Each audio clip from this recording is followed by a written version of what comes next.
The latest version of the EUH4D Catalogue Manager includes several new features and updates, from user and organization management to updated metadata of shared assets, as well as a work-in-progress implementation of the ethical review process.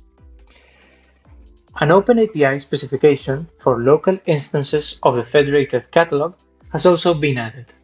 We can see the new features reflected here: authentication, user and organization management, as well as a work-in-progress interface for the ethical review process. Let's see them in action.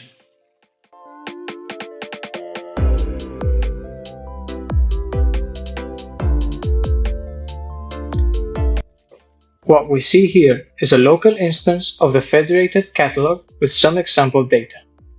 Let us view the organization management process from the perspective of an administrator.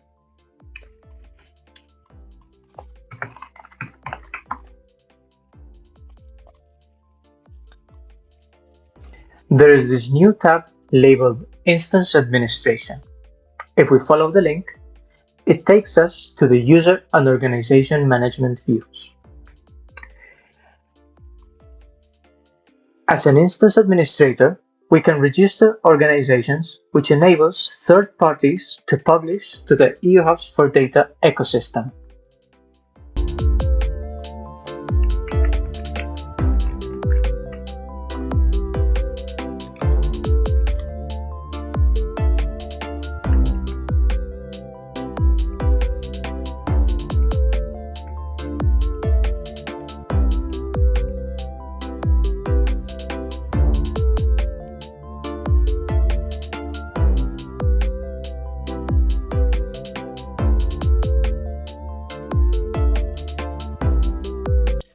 When a new organization is created, as we see reflected in the organization management table,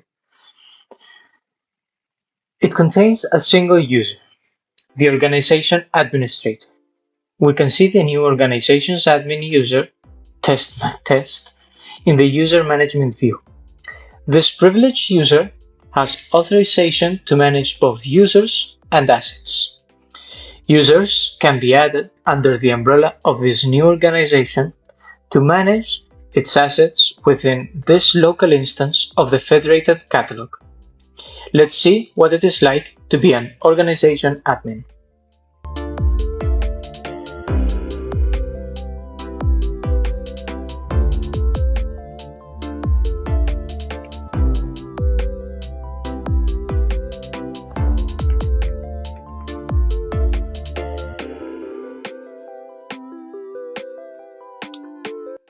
As an organization admin, we have access to a new tab labeled Organization Admin.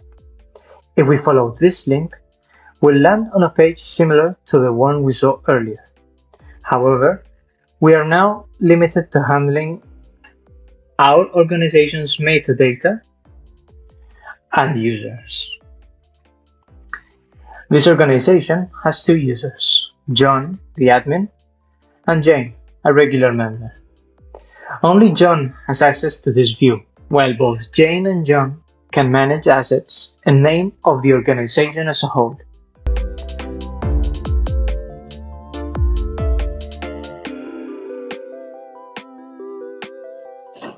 Let's say there's been a change.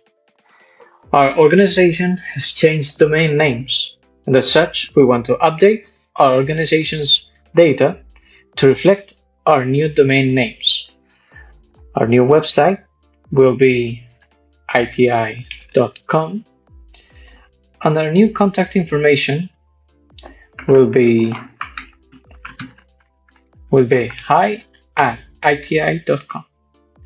We can simply save the new information, and it will be reflected instantly on the entirety of the local instance.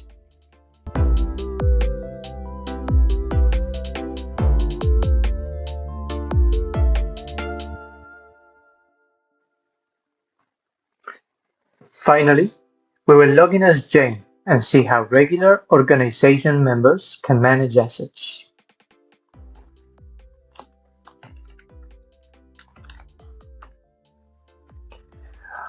What we see here are the assets our organization peers have added. The create and edit forms for both datasets and trainings have been updated to better describe the assets they represent. For example, datasets now have a size field in either kilobytes, megabytes, or gigabytes. We'll create a new asset now.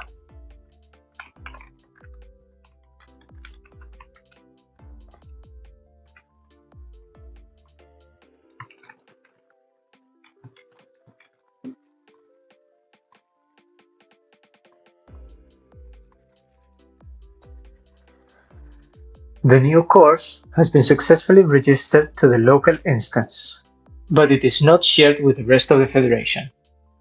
Let's add a second browser window. This window connects to a second empty instance of the federated catalog. As of right now, there are no shared assets between them. As we can see, the list of shared datasets is empty. In order to share an asset, we must toggle the publish switch. In the future versions, this will trigger a request to the instance admin, who must either accept or reject it. For now, they are directly published by the instance and shared with the rest of the Federation peers. If we toggle the switch and refresh the view, we can see that other members of the Federation have received this new asset. With this, we have showcased the latest updates and features of the local instance of the federated catalog. Thank you for watching.